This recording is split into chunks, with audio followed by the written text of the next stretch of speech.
नमस्कार दोस्तों, study IQ में आप सभी का बहुत बहुत स्वागत है। इस लेक्चर में मैं डॉक्टर महिपाल सिंह राठौड़ आपसे साउथ सूडान के सिविल वॉर को डिस्कस करने वाला हूं। तो ये सिविल वॉर लगभग 3 साल और 6 महीने से जारी है, 2013 दिसंबर से। और इसका क्या हिस्टोरिकल बैकग्राउंड रहा है, क्यों यहाँ पे कोई भी संधि या समझौता सक्सेसफुल नहीं होता, ये सब जानने की हम कोशिश करेंगे। स्टडी आईक्यू ने अपने यूपीएससी पेनड्राइव कोर्सेज लॉन्च कर दिए हैं। अब आप घर बैठे आईएएस और आईपीएस एग्जाम की तैयारी कर सकते हैं। आपको कहीं जाने की ज़रूरत नहीं, अपने घर के कंफर्टेबल एनवायरनमेंट में बैठकर तैयारी कीजिए। एसएससी बैंक एग्जाम्स के लिए हमारी पेनड्राइव कोर्सेज ऑलरेडी अवेलेबल हैं। आप ज़्यादा जानकारी के लिए हमारी वेबसाइट विजिट कीजिए या फिर इन नंबर्स पे कॉल करिए। साउथ सूडान कहाँ पर स्थित है? साउथ सूडान है अफ्रीका के बीचों बीच। ये देखिए आप, इक्वेटर से थोड़ा सा ऊपर, इक्वेटर यहाँ से होकर गुजरती है, युगांडा देश है ये वाला। यहाँ से उत्तर में है साउथ सूडान और ये है अब केवल सूडान।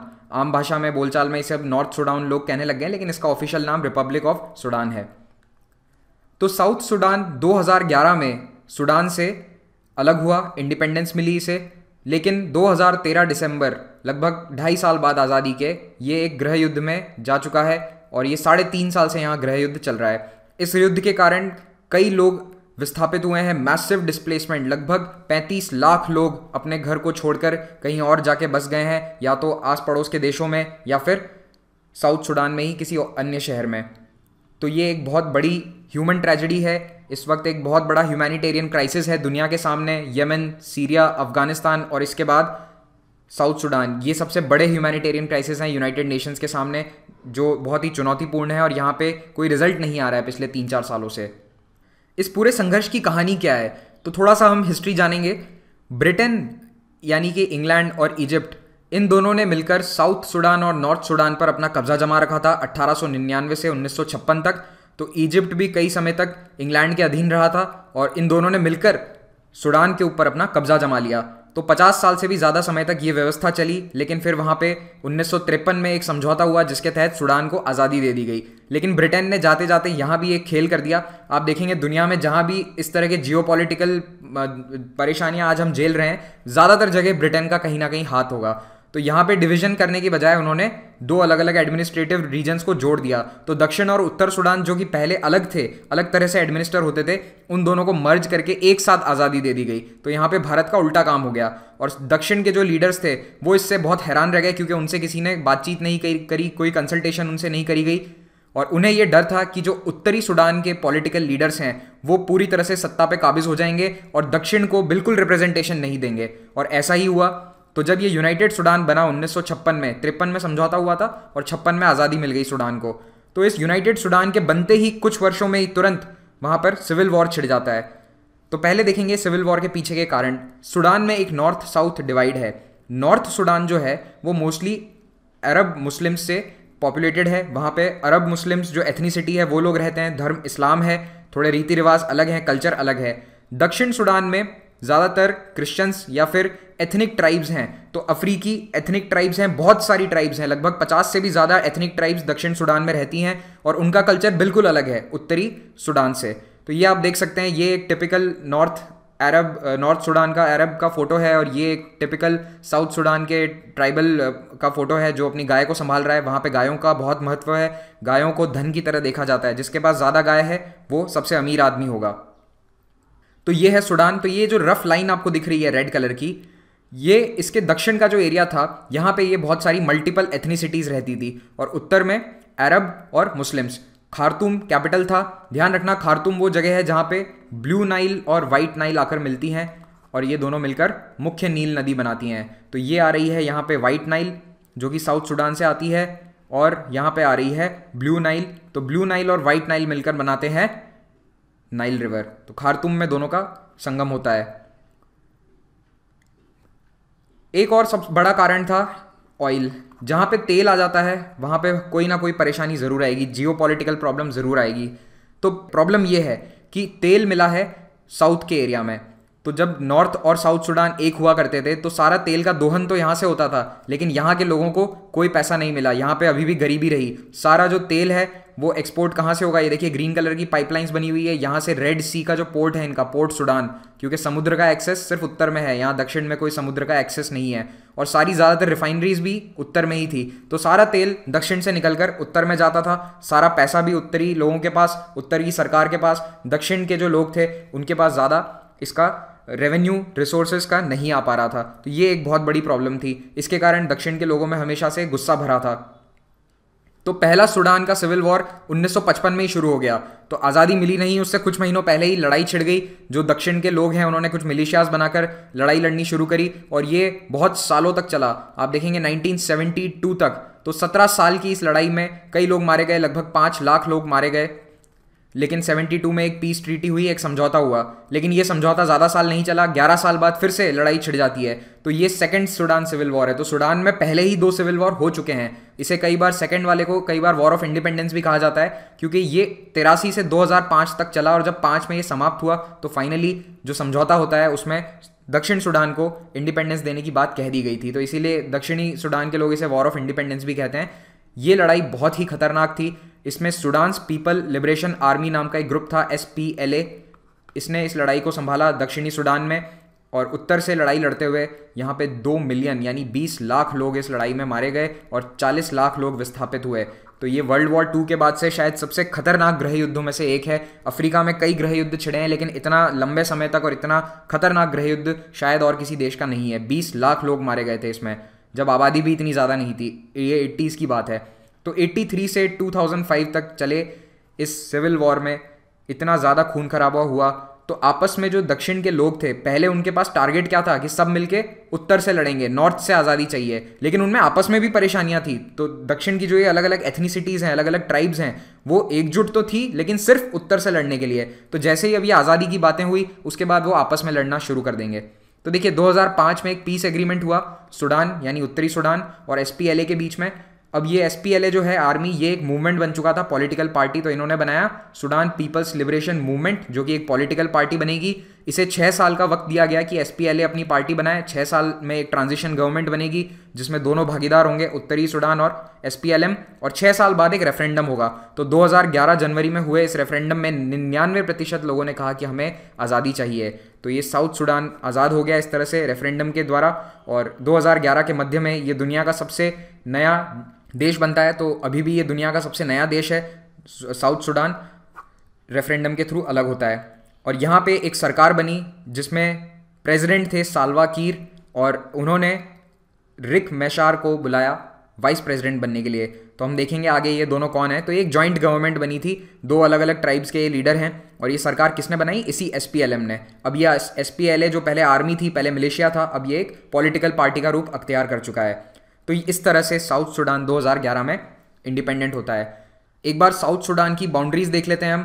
साउथ सूडान के पूर्व में है देश इथियोपिया, उत्तर में है सूडान, दक्षिण में है केन्या और युगांडा से इसकी बाउंड्रीज, और यहाँ पे democratic Republic of Congo DRC। बताइए मुझे DRC का कैपिटल क्या है? डेमोक्रेटिक रिपब्लिक ऑफ कॉन्गो का कैपिटल बताइए। फिर है यहाँ central African Republic. White Nile इस देश के बीचों बीच से बहती है और बहुत ही महत्वपूर्ण नदी है दक्षिणी सूडान के लिए। सारा ट्रांसपोर्टेशन इसी पे होता है। कैपिटल है जूबा, व्हाइट नाइल के किनारे स्थित दक्षिण में शहर है ये जूबा। ये है व्हाइट नाइल। ये एक पॉलिटिकल डिवीजन है। यहाँ पे ये कुछ स्टेट्स हैं, तो देखिए यूनिटी, जोंगलेई, अपर नाइल, ये स्टेट्स के नाम है। कैपिटल यहाँ पे स्थित है इक्वेटोरिया जो स्टेट है, इसमें कैपिटल है जूबा। आगे कहीं पे नाम आएगा यूनिटी का, इसलिए मैंने आपको ये मैप दिखाया है, वैसे आपके लिए ज़्यादा कोई काम का नहीं है। एक जनरल प्रोफाइल देखते हैं साउथ सूडान की। तो साउथ सूडान आज़ाद हो गया, तो अब यहाँ पे बहुत सारे ऑयल रिजर्व आए। इन्हें क्या चाहिए था? ऑयल का रेवेन्यू चाहिए था शुरुआत से, लेकिन इन्हें ऑयल काफ़ी हद तक मिल गया। सारा नहीं मिला, लेकिन ज़्यादातर ऑयल ब्लॉक्स अब साउथ सूडान में आते हैं, उत्तरी सूडान में नहीं आते। है वहाँ पर भी, लेकिन बहुत ज़्यादा नहीं। अब इस देश में दिक्कत ये थी कि यहाँ डेवलपमेंट बिल्कुल नहीं था, इंफ्रास्ट्रक्चर नाम मात्र का था, रोड्स बिल्कुल नहीं थी। पूरे देश में रोड्स बहुत ही कम है, मार्शी एरिया है, बहुत सारा मार्शी एरिया है दक्षिणी सूडान में। तो यहाँ पे पानी भरा रहता है, सड़कें है ही नहीं।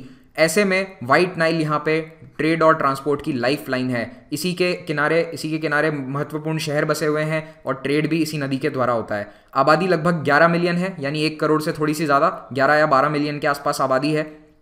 एक बहुत महत्वपूर्ण बात, ये जो दक्षिणी सूडान की जो ट्राइब्स थी ना, अलग अलग एथनिक ग्रुप्स, इनमें कभी कोई सेंट्रलाइज पॉलिटिकल अथॉरिटी नहीं रही है। ये अमूमन हमेशा अलग अलग रहे हैं, अपने अपने ट्राइबल ग्रुप्स अपने एरिया में अपना वर्चस्व रखते हैं। इनकी कोई सेंट्रल लीडरशिप नहीं थी, कोई बहुत बड़ा किंगडम नहीं था, छोटे छोटे अपने अलग अलग इनके किंगडम्स थे या फिर इनके ट्राइबल क्लैंस थे, और इसी ट्राइबल क्लैन में ये खुश थे। तो अब जब ये सेंट्रलाइज पॉलिटिकल अथॉरिटी बनी है तो लाजमी है कि जो ज़्यादा नंबर जिसका ज़्यादा होगा, डेमोक्रेसी में क्या होता है, जिसका ज़्यादा नंबर है उसकी सरकार बनेगी। तो ये प्रॉब्लम दुनिया के कई डेवलपिंग कंट्रीज़ में आई है, हमने देखा है। ये प्रॉब्लम श्रीलंका में भी आई, अफ्रीका के तो कई देशों में आई है कि जिस भी ट्राइब का नंबर ज़्यादा है सरकार में उसके लोग हावी हो जाएंगे, और दूसरे जो ट्राइब्स हैं, दूसरे एथनिसिटी के लोग हैं, वो नाराज़ होकर सिविल वॉर छेड़ देंगे।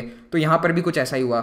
एक और बात, इस दक्षिण सूडान की ट्राइबल सोसाइटी में अधिक से अधिक गायों का होना धन की निशानी है। जो ज़्यादा गाय रखता है वो ज़्यादा अमीर है। तो यहाँ का अंबानी वो होगा जिसके पास 1 लाख गाय होगी, जिसके पास 10,000 गाय होगी। जी हाँ, यहाँ पे जिसके पास गाय नहीं वो गरीब आदमी है, क्योंकि यहाँ पे cattle is a measure of wealth. उसी को शादियों में भी उसे ही गिफ्ट दिया जाता है। तो जिससे शादी में ज़्यादा गाय मिलती है वो ज़्यादा अमीर माना जाता है। ये वहाँ पे डाउरी भी यही है।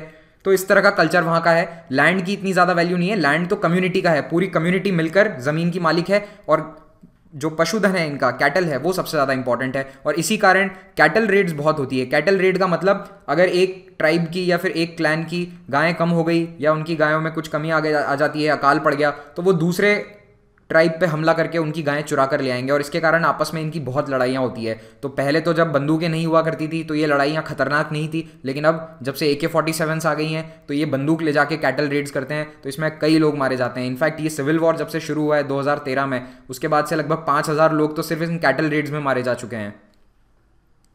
तो ये देखिए, ये एक ट्राइबल आदमी है जो अपनी गायों की रक्षा कर रहा है AK-47 हाथ में पकड़ के, और इतनी सारी गायों को लेकर ये इन्हें चराने के लिए निकल जाते हैं। पैस्टोरल कम्युनिटीज़ हैं कई सारी।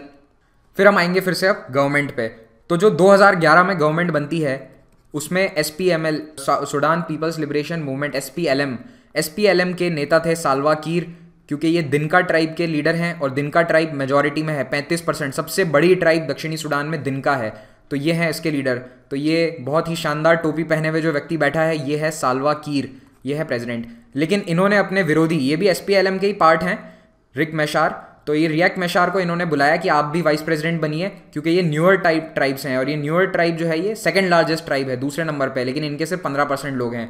तो ये रियक मैशार और साल्वा कीर, ये दोनों इस लंबे संघर्ष के में भी साथ में थे। जो 1983 से 2005 तक सिविल वॉर चला उसमें भी ये दोनों इसमें शामिल थे, और ये दोनों अपनी अपनी ट्राइब के सबसे बड़े नेता हैं। तो ये यूनिटी गवर्नमेंट एक तरह से बनती है। लेकिन 2013 में ये गवर्नमेंट टूट जाएगी। क्यों? तो ये एक पॉलिटिकल लड़ाई थी छोटी सी, जो कि एक एथनिक वायलेंस के बड़े सिविल वॉर के अंदर तब्दील हो गई। होता यह है कि 2013 में रिक मैशार पे ये आरोप लगाया गया कि इन्होंने कूडेटा करने की कोशिश करी। यानी ये जो साल्वा कीर हैं, इन्होंने आरोप लगाया कि रियक मैशार मेरा तख्ता पलट करने की सोच रहे हैं, ऐसी उन्होंने बाहर लोगों को बताया, और ये आरोप लगाकर उन्हें वाइस प्रेसिडेंट की पोस्ट से हटा दिया गया, उन्हें डिसमिस कर दिया। और कुछ ही दिनों बाद रात को रियक मैशार के घर पे इन्होंने टैंक भेज दिए, सेना भेज दी। लेकिन रियक मैशार वहाँ से भाग निकले और 15 दिसंबर को लड़ाई छिड़ जाती है। रियक मैशार जाके अपने ट्राइबल वाले एरिया हैं वहाँ पे चले गए, लड़ाई की इन्होंने घोषणा कर दी। उन्होंने कहा मैं बदला लूँगा, और इन्होंने SPLM में एक अलग गुट बनाया, SPLM-IO, SPLM इन ऑपोजिशन।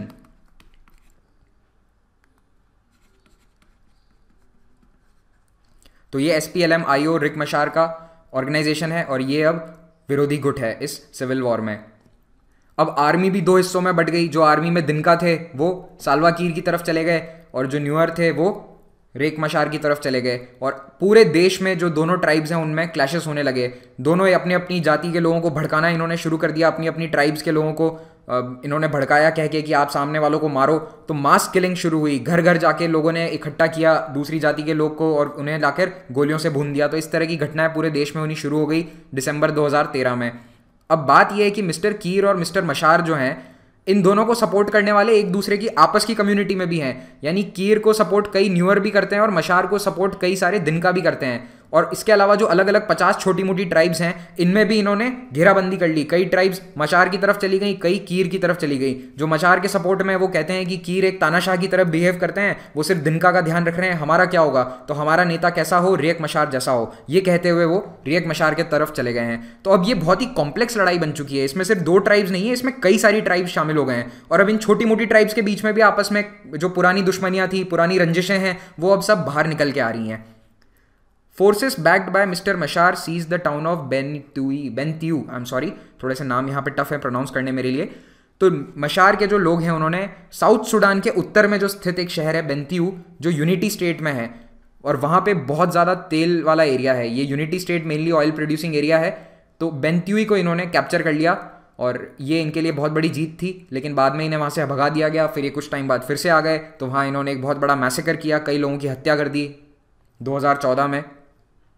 तो अब पूरे देश में बहुत सारी बंदूकें आ रखी है, अलग अलग देशों से गन सप्लाई हो रही हैं। जो वेपन सप्लायर हैं, इलीगल वेपन सप्लायर, उनकी चांदी हो रखी है। बीच में एक चाइना से बहुत बड़ा कंसाइनमेंट आया था हथियारों का, तो उसकी तो रिसीट भी मीडिया में आ गई थी। तो ऐसे कई सारी जो हथियार बनाने वाली कंपनियां हैं वो यहाँ पे सस्ते में बंदूकें बेचे जा रहे हैं। साउथ सुडान में बड़े बड़े कंसाइनमेंट आ रहे हैं हथियारों के, और इससे ये कॉन्फ्लिक्ट और भी खतरनाक होती जा रही है। और बात ये है कि जो पिछले 50 साल से जब से सुडान में लड़ाई चल रही है, तो वहाँ के लोग भी अब लड़ाई के कई सारे अभ्यस्त हैं, कई सारे जो पुराने फाइटर्स हैं वो बहुत एक्सपीरियंस्ड हैं। तो इसके कारण ये खूंखार लड़ाई होती जा रही है। अब ये जो हिस्ट्री ऑफ एथनिक टेंशन है, ये साउथ सुडान के भविष्य पे एक बहुत बड़ा प्रश्न चिन्ह लगा के बैठा है। तो दिसंबर 2013 में लड़ाई शुरू होती है, लेकिन जनवरी में आस पड़ोस के देशों ने मिलकर सबसे पहले इनका सीज फायर करा दिया। फर्स्ट सीज फायर, इनका हाथ मिलाया गया, बच्चों की तरह कि आओ हाथ मिलाओ, जबरदस्ती इन्होंने हाथ मिलाया अपने चेहरे बिल्कुल बिगाड़ कर। लेकिन ये सीज फायर तुरंत फेल हो गया, कुछ दिनों बाद ही ये फेल हो गया। फिर उसके बाद अगस्त 2015 में भी एक कॉम्प्रोमाइज़ करवाया गया, इसका नाम था कॉम्प्रोमाइज़ पीस एग्रीमेंट। और इसी एग्रीमेंट के तहत 2016 में रिएक मशार फिर से आए जूबा कैपिटल, और वहाँ पे उनका स्वागत किया किसने, साल्वा कीर ने, और उन्हें फिर से वाइस प्रेसिडेंट बना दिया गया। तो ये एक तरह से यूनिटी गवर्नमेंट फिर से बन गई। लेकिन कुछ ही महीनों बाद जुलाई में ही फिर से लड़ाई छिड़ गई। तो जूबा में फिर गोलीबारी होती है, दोनों ने एक दूसरे पर आरोप लगाया। जूबा में जब ये दोनों मिल रहे थे एक बिल्डिंग में, मचार ने यहाँ पे कहा कि कीर के सैनिकों ने मेरे सैनिकों पे गोली चलाई, और कीर ने भी यही बात कही कि मचार के सैनिकों ने मेरे बॉडीगार्ड्स पे बाहर हमला कर दिया। तो इस तरह से ये लड़ाई फिर से शुरू होती है जूबा से, कैपिटल सिटी। और जूबा से शुरू हुई लड़ाई कुछ ही महीनों में पूरे देश में फिर से फैल चुकी है, और अभी भी ये सिविल वॉर जारी है। अब ये 2016 के एंड में ये स्थिति थी। अब आप देखिए इसमें ग्रीन कलर का जो एरिया है ये SPLM-IO के कब्जे में है, यानी कि रिएक मशार जो अपोजिशन में है उसके कब्जे में है ग्रीन वाले एरियाज, क्योंकि ये ज़्यादातर न्यूयर के इलाके हैं। और जो पिंक वाले एरिया हैं वो ज़्यादातर साल्वा कीर के पास हैं। लेकिन ऐसा नहीं है जो इसमें पूरा पिंक दिख रहा है, इसमें कई सारे छोटे छोटे पॉकेट्स हैं जो अपोजिशन के पास हैं। तो ज़्यादातर एरिया वैसे सरकार के पास है, लेकिन काफ़ी बड़ा हिस्सा इनके पास भी है, मचार के पास भी है, ग्रीन वाला SPLM-IO के पास। ये वाला नाम इतना इंपॉर्टेंट नहीं है, आप तो बस ये नाम याद रखिए, रिएक मशार और साल्वा कीर। तो ये स्थिति है 2016 जब अंत होता है, और जूबा में भी दोनों के समर्थक आपस में लड़ रहे हैं। अब एक संगठन का नाम यहाँ पर आता है IGAD। इसने बीच में मध्यस्थता करने की कोशिश करी इन दोनों देशों के बीच। ये है inter governmental authority on development.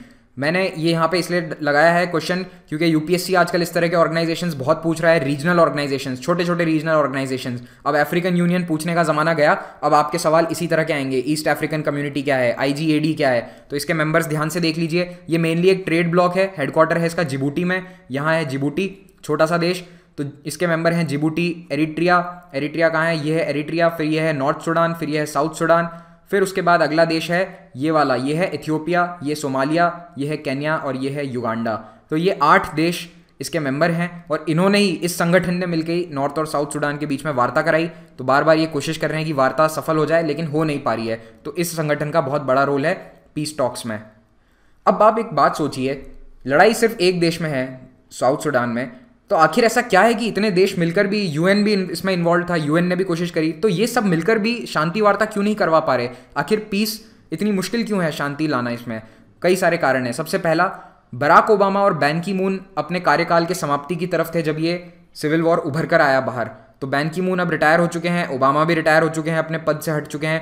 तो ये दोनों ऐसे नेता थे जो बहुत सीरियस थे, इन्हें वर्ल्ड लेवल पर इनकी बात सुनी जाती थी, और ये आगे चलकर बहुत प्रोएक्टिवली काम भी करते थे। तो इन दोनों ने काफ़ी कोशिश करी लेकिन ये सक्सेसफुल नहीं हो पाए क्योंकि इनका टेन्योर समाप्त हो गया। तो अब हमें देखना है कि इसमें डोनाल्ड ट्रंप क्या इसके बारे में सोचते भी हैं, क्या उनके दिमाग में कभी साउथ सूडान आता है या नहीं, देखने की बात है। और दूसरी ओर एंटोनियो गुतेरेस के पास अभी काफ़ी वक्त है, तो हम देखेंगे कि वो कैसा काम करते हैं। इसके अलावा एक और बात, नेबरिंग अफ्रीकन कंट्रीज, जो पड़ोसी देश हैं, इनके सबके अपने अपने इंटरेस्ट हैं। अब इजिप्ट कई बार चाहता है कि वो साउथ सूडान की मदद कर दे, तो रिएक मशार कहते हैं कि इजिप्ट यहाँ पे दखल दे रहा है। तो दूसरे देश, यहाँ युगांडा का अपना यहाँ पे फंडा है, इथियोपिया चाहता है कि साउथ सूडान में ऑयल रिजर्व में हमें भी कुछ मिल जाए। तो इस तरह के अलग अलग सबके इंटरेस्ट हैं, तो ये भी कई बार शांति वार्ता होने नहीं देते। और इन सब का कारण क्या है? ऑयल और गैस जहाँ निकल जाता है वहाँ पे या तो अमेरिका आने का आपको डर है, अमेरिका इंटरफेयर कर देगा, या फिर आपके आस पड़ोसी ही इसमें इंटरफेरेंस रखेंगे, क्योंकि इसमें पैसा बहुत है। ऑयल एक बहुत ही कीमती रिसोर्स है, कीमती रिजर्व है, क्योंकि ये कम होता जा रहा है, डिप्लीटिंग रिसोर्स है दुनिया का। चाइना और रशिया ने सिक्योरिटी काउंसिल में इसके खिलाफ कोई एक्शन नहीं होने दिया, उन्होंने वीटो कर दिया वहाँ पे। यहाँ पे सीरिया में भी इन्होंने यही किया और यहाँ पर भी ये यही कर रहे हैं। तो ये भी एक बहुत बड़ा कारण है कि सिक्योरिटी काउंसिल कोई एक्शन नहीं ले पा रही। हथियार बनाने वाली कंपनियों को और वेपन सप्लायर्स को, यानी इलीगल स्मगलर्स को यहाँ पे बहुत प्रॉफिट हो रहा है, तो वो भी अपनी तरफ से पूरी लॉबिंग कर रहे हैं कि ये लड़ाई ना रुके। तो उनका तो मार्केट बंद हो जाएगा ना, अगर यहाँ पे लड़ाई रुक गई तो वहाँ पे गोलियां कौन खरीदेगा, कारतूस, बंदूकें, ये सब कौन खरीदने वाला है। तो इसलिए वेपन सप्लायर्स बहुत ज़्यादा इसमें प्रॉफिट कमा रहे हैं। और कई सारी चाइना की कंपनियां हैं, इनफैक्ट चाइना की कंपनियों के कई सारे रिसीट पकड़े भी गए थे जब वो कंसाइनमेंट अपना साउथ सूडान भेज रहे थे। तो इसीलिए पीस यहाँ पे बहुत मुश्किल है।